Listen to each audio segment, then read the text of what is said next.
2021. We had such high hopes coming into it after the hellscape that was 2020.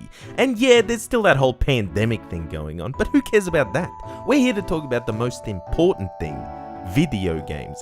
Am I right, gamers? But if there's any way to describe the performance of the games industry in 2021, it's painfully average. Predictable, if anything. Pokemon crawled its ass out of its cave to give us another uninspired cash grab release. FIFA did exactly the same to the surprise of exactly 0 people, and all in all, it was just a slow year. Look, not everything was bad, a few games stood out above the rest, but the vast majority was just mediocrity that I personally could not give a toss about. And I know the Video Game Awards is just a corporate circle jerk, but man, these are some weak ass lineups. The game of the year is It Takes Two.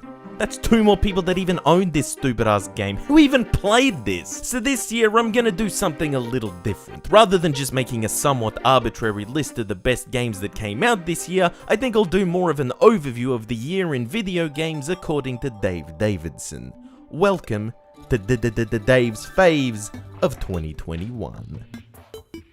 2021 actually started out relatively strong with Valheim, a game that's a lot of fun in single player and even better when playing with your mates. It's kinda like playing Rust, except it doesn't make me want to die. It can be grindy and it can certainly be unforgiving, but it's a game that oddly reminds me a lot of Terraria in many ways, one way being its satisfying progression curve, and although you'll need to be prepared to give it a fair chunk of your time, there's a fair reward to go with it.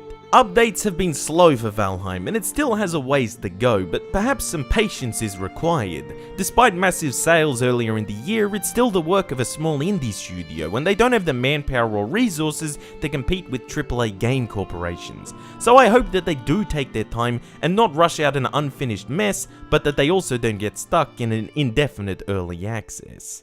Going Medieval was another fun little indie game that came out last year, which more or less copied RimWorld's entire formula and redid it in a medieval style. But hey, it's 3D and has elevation in it. That makes it a totally different game, okay? All jokes aside, this is a promising looking game, and it has had a decent few additions to it already and is starting to shape up to be a very fun little colony simulator. And it's certainly a game that I'll be watching with keen eyes over the next year or so. Chivalry II was a game that actually went well above and beyond my expectations. I went into it thinking it'd be a rushed and lazy response to Mordhau dethroning its predecessor a few years ago, but what's here is actually a rather well polished and very enjoyable hack and slash 'em up. It certainly feels more arcadey and a hell of a lot less sweaty than Mordhau, and actually incorporated mechanics to help avoid the game turning into a barrage of unblockable helicopter swings and people calling you racial slurs in the chat. Having revisited the game later and still enjoying it was something I didn't really expect to be able to do. Look, it clearly still only exists because of Mordhau, but even being an Epic Game Store exclusive, I found myself playing quite a lot of this game, and it was definitely one of the games that I had the most fun with this year. Another indie game that hasn't really even come out yet is Outworlder, which had a public pre-alpha release and looks like it's shaping up to be the game that Starbound should have been. It's a little hard to say a lot about it at the moment as it still has an awfully long way to go, but it's definitely a game worth keeping an eye on over the next couple of years, cause this could turn out to be an absolute banger. Or it could be shit, like Starbound. Just never know with video games, unfortunately. Humankind was a game that I was very much looking forward to this year, and if I'm to be perfectly honest, it was a little disappointing. To be fair, I've played enough 4X and strategy games like Civ or Paradox Grand Strategy to know that these games are never all they're cracked up to be on launch. I mean, how great is Civ 5 now compared to how cursed it was when it first came out? The game has a lot of great ideas and I very much enjoyed the battle systems, but it also had a few questionable ones. I think that the fame system is a decent idea, but can end up being rather anti-strategy in practice, and I think that a few reworks and expansions could do the game a world of good. It is good to see some competition for the Civilization series, however, and considering Civilization 7 may not be too far around the corner, it's definitely worth keeping an eye on the 4X space over the next few years. Age of Empires 4 also came out this year, the newest release in a series that I have a lot of time for, yet maybe due to a bit of apathy I couldn't find myself making much time for this one. I have played a little bit of it and I have enjoyed it quite a lot, and the general consensus seems to be that it is easily one of the best RTS releases in recent years, not that it has a lot of competition. And perhaps also due to the somewhat lackluster lineup of releases, 2021 was also a year that made me start playing some older games that I never got around to playing. One of them was The Witcher 3, because as it turns out, people will start violently convulsing if you tell them you haven't played it before. I won't get too much into it because I have a dummy thick video coming out for it pretty soon, but having played through the main story and everything, it's a damn fine game.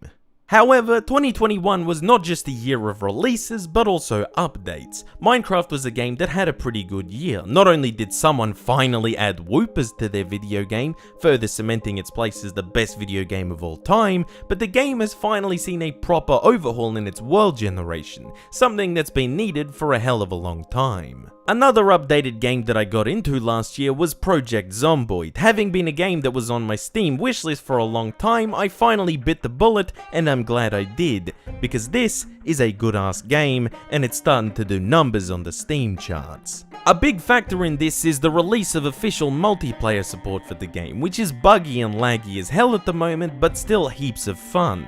But that's not to say that single player is anything to skip over, and in a lot of ways it works a little better than the multiplayer does. And if you are only thinking of getting it if you had someone to play with, then I would wholeheartedly recommend getting it anyway.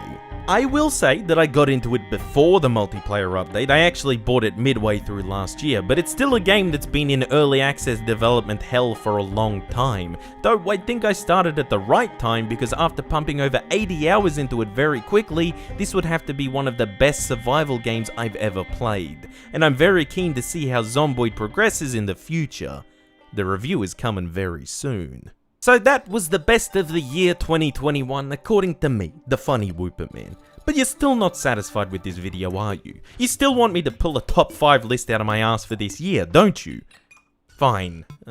Going Medieval number 5, Age of Empires 4 number 4, Chivalry II number 3, Valheim number 2, and Dwarf Fortress number 1. Fuck you, it's my list, I can put what I want on there. Like I said, despite a few standouts, 2021 was rather boring, and while I'm hoping for a better 2022, the pessimist in me says that Pokemon Legends Arceus is gonna be shit, that the Crusader Kings 3 expansion coming out will be an overpriced free update, and that the new FIFA game that we're still not sure what it'll be called will also be an absolute joke.